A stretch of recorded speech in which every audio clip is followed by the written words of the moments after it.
Should Samsung be worried about the upcoming Google Pixel 10 Pro and Pixel 10 Pro XL?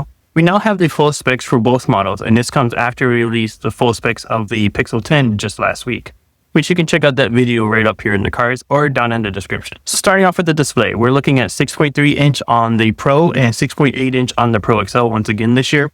Brightness is still going to be 3000 nits of peak brightness, and it's also going to have an LTPO display once again, allowing the refresh rate to move between 1 and 120 Hz to give you better battery life. Of course, the front and back will be protected by Corning's Gorilla Glass Victus 2 once again. Internally, we have the Tensor G5, which we're going to see on all of the Pixel 10 models this year. And it also has 16 gigabytes of RAM, which should be enough for all of the AI features that Google plans to give us this year. Storage will start at 128 gigabytes on the Pro, but 256 on the Pro XL. This is how Google is going to raise the price on the Pro XL. It's much like Apple did with, I believe it was the iPhone 15 Pro Max a couple years ago, where they got rid of the 128 gigabyte version. So the entry price for the Pro Max was $100 higher. And that seems to be what Google is doing with the Pro XL this year. Both models will also have a 512 gigabyte and a 1 terabyte option. Now moving on to the battery, we're looking at 4,870 milliamp hour on the Pixel 10 Pro, which is smaller than the Pixel 10, which is a little bit surprising considering they are the exact same size. However, the Pixel 10 Pro does have that vapor chamber, which could be why we're seeing a smaller battery in the Pro. The Pro XL will have a 5,200 milliamp hour battery, which makes it the largest battery Google has ever put in a Pixel, which was the Pixel 9a just a few months ago at 5,100 milliamp hour. Both will have Qi 2 charging as you'd expect because the Pixel 10 has it. Google does also plan to offer a bunch of Qi 2 chargers under the, I think it's the Pixel Snap name.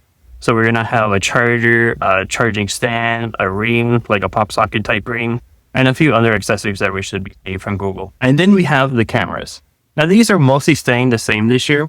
So we're gonna have a 50 megapixel primary sensor, 48 megapixel ultra wide, and a 48 megapixel telephoto. However, the changes this year is that both the telephoto and ultra wide will be able to do macro.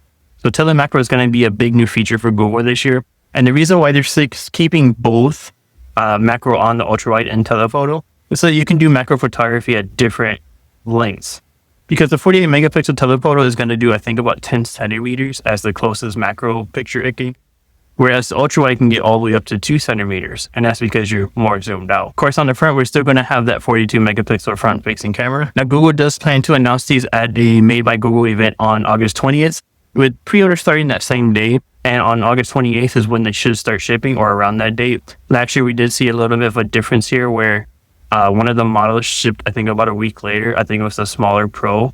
And then obviously the Fold shipped about 3 weeks later. So that could happen again this time. Now make sure to keep it locked here to Android Headlines and our YouTube channel for all of the latest on the Pixel 10 as we get closer to that launch date in August.